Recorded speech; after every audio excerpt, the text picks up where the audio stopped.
Hi there. My name is Ginger Voight, and I am the author of almost 40 published works. I am a screenwriter, a poet, and a word witch. Here in this channel, we're going to talk about story. We're going to talk about the craft. We're going to talk about all kinds of things that have to do with the magic of creation. I invite you to come on in and set a spell.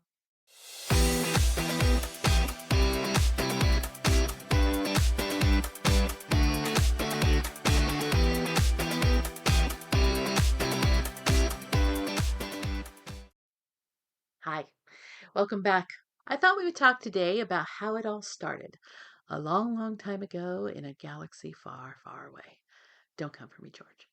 Um, and one of the questions you get is, how did you become a writer? Well, I became a writer because I was born a storyteller. And this became very evident very early on. Now, whether you believe in past lives or, ancestral ties or bonds or anything like that, I believe that I was born with this gift that was just naturally nurtured through creative play. When I was little kid, I had one of those Fisher Price little houses, and they came with the little mattresses that had the foam, and then they had the dog and the little car, and they weren't Weebles because Weebles were unwieldy. They would wobble, and so I was playing with the little Fisher or the Fisher little people, Fisher Price little people, and I would do those. They were a lot more stable. They had, there was a mom, there was a dad. She had curves. She was obviously an older person, and then the little kid had pigtails, no curves. Obviously, a younger person. So it opened me up to the kinds of stories that I could tell. And then my parents saw that I was having such a good time with it, spending hours on end with this. They got me a little Fisher Price Little People Village, the one that came out in the 70s. And it had the bridge and it had the mail slot and the little slats of mail that you could do. It had a garage and it had an apartment, basically urbanizing the world that I was trying to build. Then McDonald's came along and they capitalized on it with their little play set and gave me a restaurant that everybody could go to. They were square, they weren't round, so it was a little different, but I worked with it. I learned to make do very early on. My play even included TV. I would improv to be included in my favorite shows. I was Jimmy's little sister on the HR Puff and Stuff. I was the little sister for Electra Woman and Dinah Girl. I was spinning around like Wonder Woman as her, Wonder Girl or whatever. I was on Fantasy Island. I was on the Love Boat. I would slide across my furniture to hop into the General Lee for the Dukes of Hazzard. It was the 70s. Don't come for me. So I was building this world, and that was how I would play, and that was how I would figure out things because I was a little kid and I was still learning about the world. And I remember when I was in fourth grade, one of my teachers came up to praise me on how I was being so nice to my biracial classmate, and I couldn't figure out why that was a big deal. I mean, she was a nice person. We were friends. It was great. Um, but then, in watching TV, because that was the other way I spent my time, I, knew about, how racial relations were. I mean, I saw All in the Family, I understood. I saw the Jeffersons. That's what I was watching. I was watching What's Happening, all of those shows. So it's like, okay, we're learning about different people and diversity and that sort of thing. And, so I wanted to incorporate that in my play. And that's how I would do that. My, teenager ran off to the city to live with her black boyfriend, and I was trying to figure it out and see, I was 9. And that was how I was working through stories, and life is through the stories.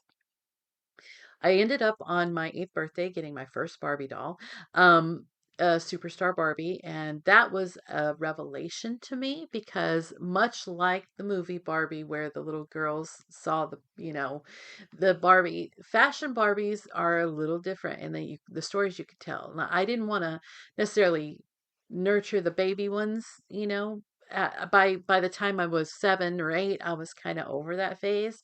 Um, I wanted to look at how life worked like for grown-ups.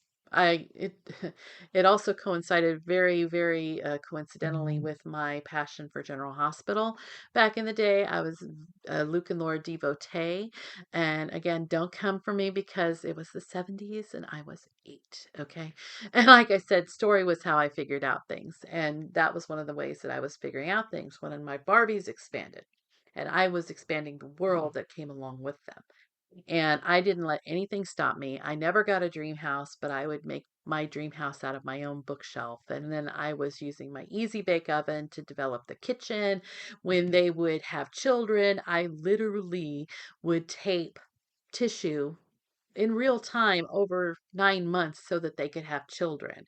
And these were the stories that I told. These were the sagas that my very first sagas were in these stories. And, I went everywhere in those stories and kidnappings. And I had one gal who couldn't speak she was so traumatized she couldn't speak. It ended up being a thing and I didn't even know it. So little things like that is what, how I spent my free time. Hours and hours and hours and hours of free time. Because I was a kid. So if I wasn't reading or watching TV, I was creating in my own, my own play. Then got my first assignment to write a story when I was in 6th grade, and it was a Halloween assignment. And they had the mimeograph picture of a house. If you know, you know. It's that little purple indigo type of ink. And it was just a bare bones, basic 2-story house. And there was nothing intrinsically, scary about it. It was just a house. We got to fill it in. And oh, the creative liberty in that, okay? So I was very excited about it. I was a very good student. I was the kind who would collect those certificates at the end of the year. I loved A's, I loved accolades. I was all about exceeding goals. To this day, same thing.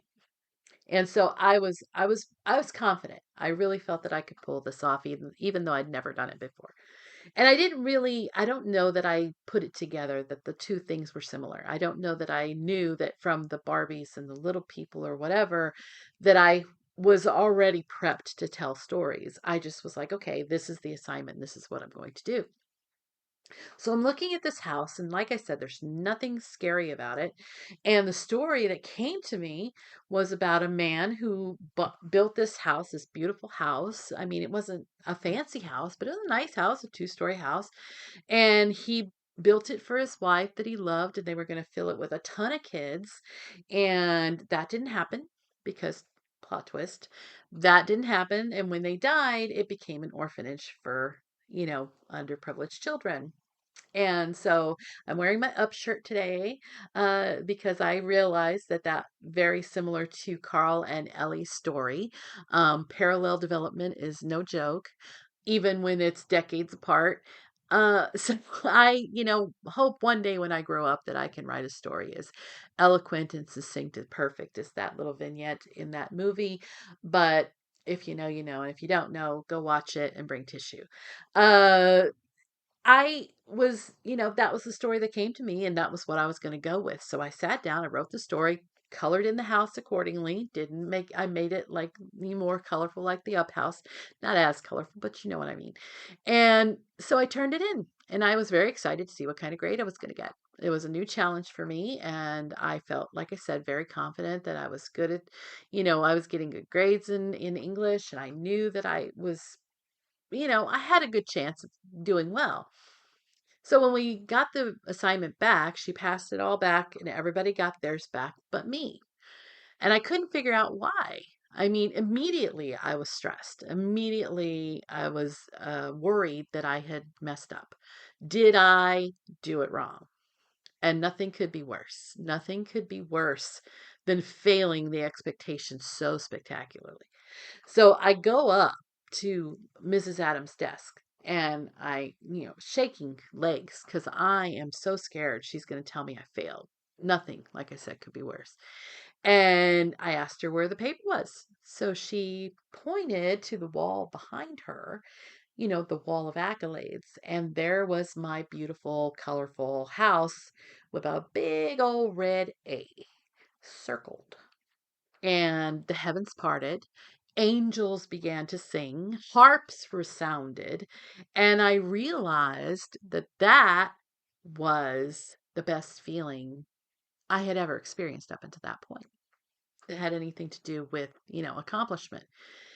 I went on that following spring, wrote my very first poem, which ended up in the foyer of the school.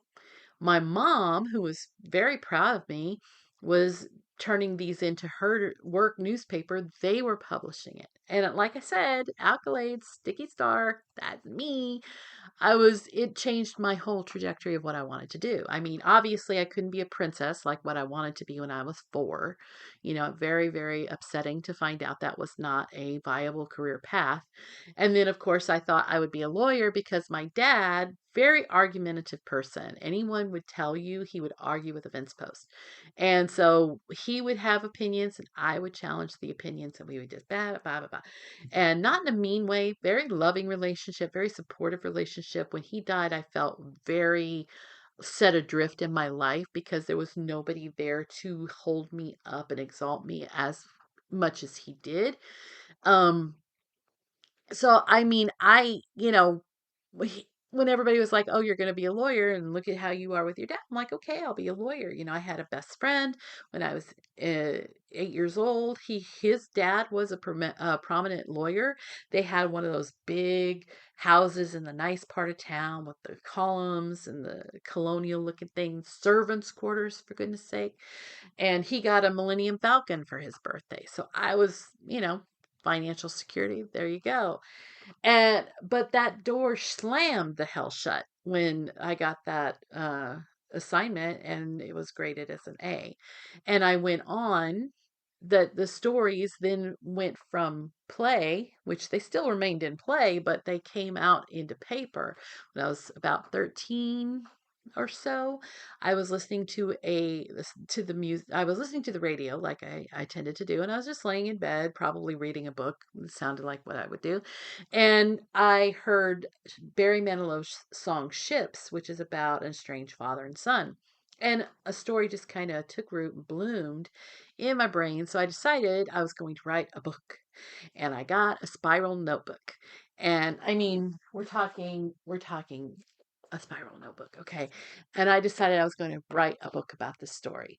And I did. I filled the book completely, all 70 or so pages of whatever it was. So not a book, but a novel, a novella, rather.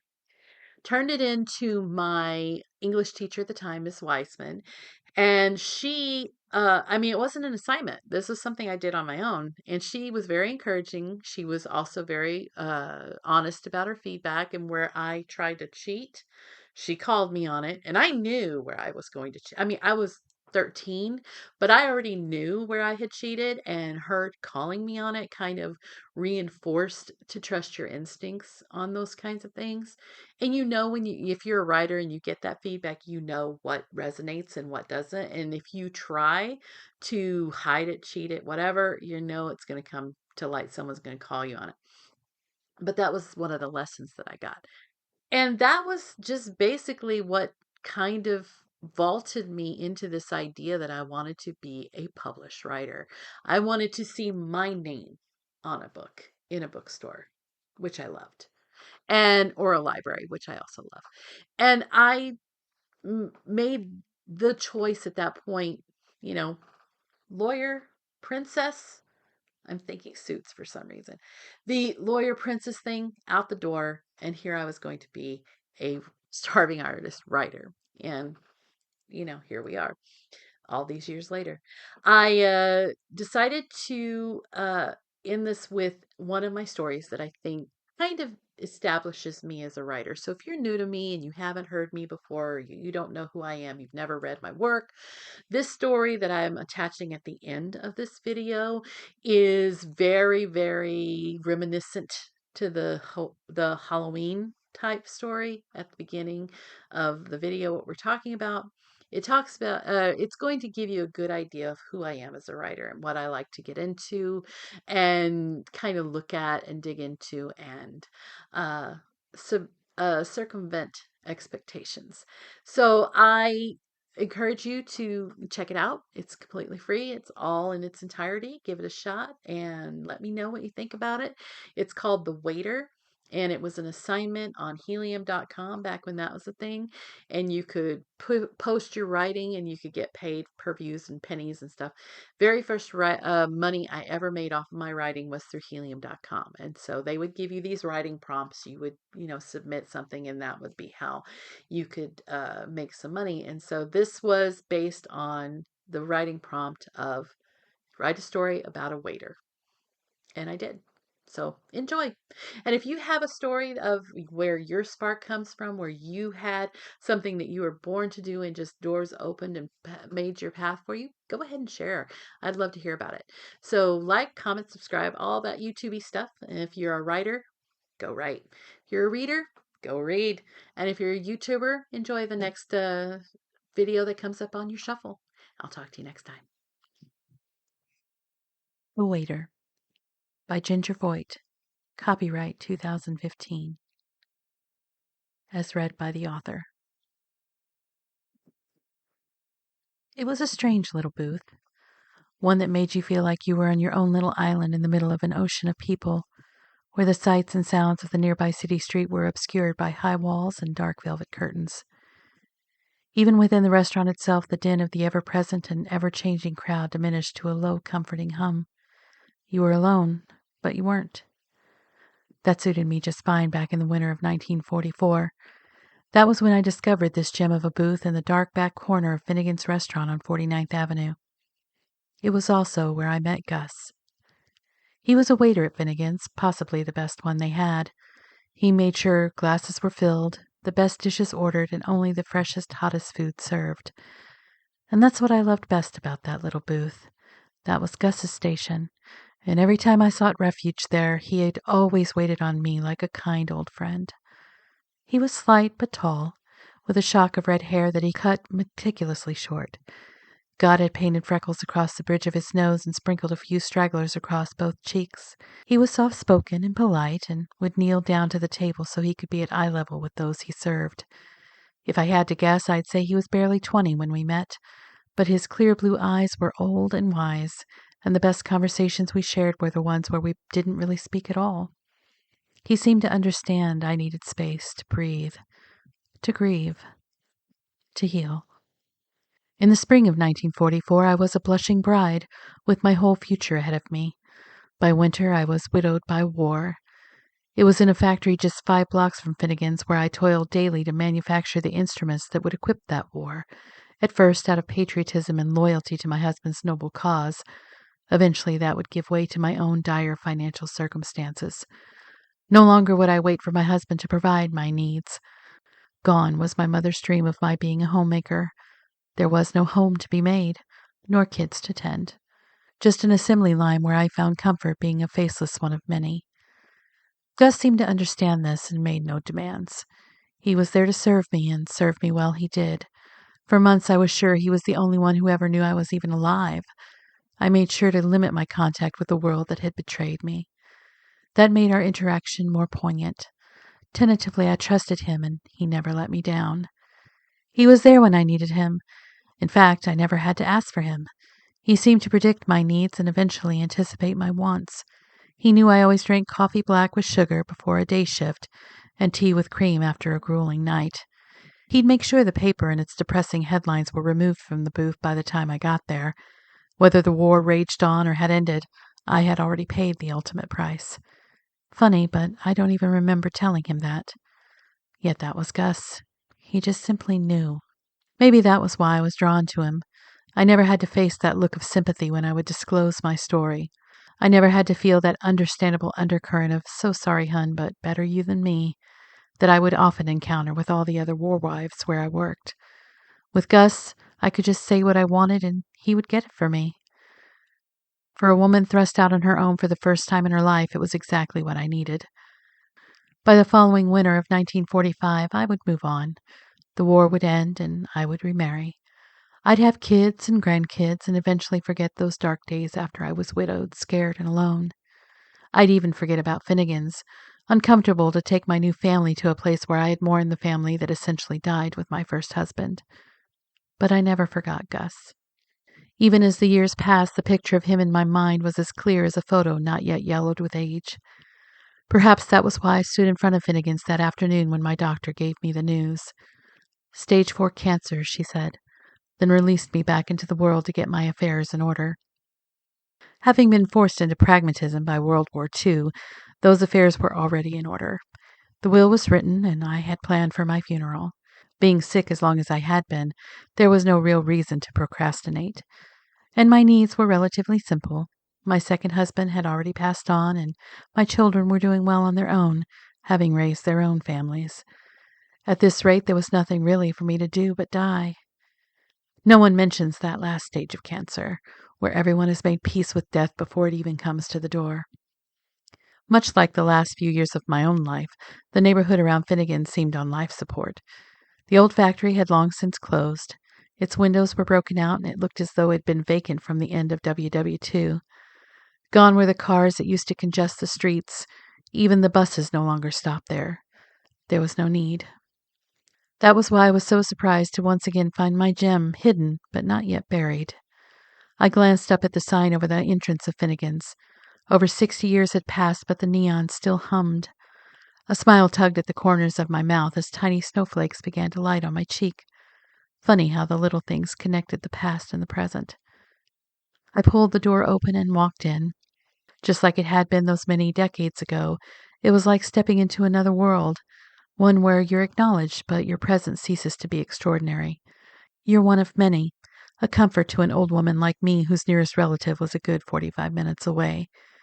Once again, fate pulled the carpet out from under me, but once again, I wasn't alone.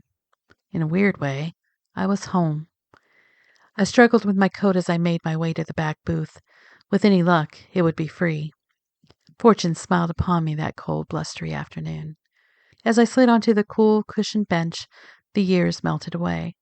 A tiny flame burned in the red-hued crystal candle holder, which managed to cast a light well within the booth but taper out by the edge of the table. The smell of freshly baked rolls filled the air, and even the vintage vineyard-inspired painting still hung on the wall. Even though I knew it was a statistical improbability, I half expected to see Gus lean over with his ever-present pitcher of water to fill the glass that stood waiting on the table. I took the cloth napkin folded neatly upon the charger plate on the table, unfolded it, and set it across my lap. I reached for the menu, surprised to see it look the same as it did the very last time I had held it. I opened it, closed it, flipped it around in my hand. It was exactly the same, and didn't even look as though it had aged. I envied its continuity slightly as I traced the lettering. This really was a magical place. An arm reached across me, and ice clanked against the glass as water poured into it. "Welcome to Finnegan's," the male waiter said.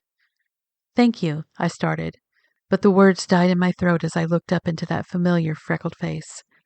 It was Gus, as young as he'd been the very last time I'd seen him. My mouth dropped open as I stared at him. His hair was still neatly short, just as bright as a freshly washed carrot. He was still slight, barely a wisp of a man in his finely tailored suit. A towel lay across his other arm, and he had a ready smile for me.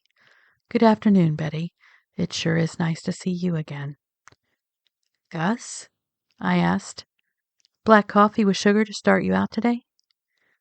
It was what he always said before a morning shift. All I could do was nod. I watched him disappear into the darkness of the rest of the restaurant. My mouth was still hanging open when he returned with my coffee. "Might I suggest the cream of asparagus to start?" "Gus," I started again. He looked at me expectantly. It dawned on me there was no real way to broach the fact that he had to be a figment of my imagination. There was really no logical explanation why he was still barely out of boyhood, and I was 1 foot outside the grave.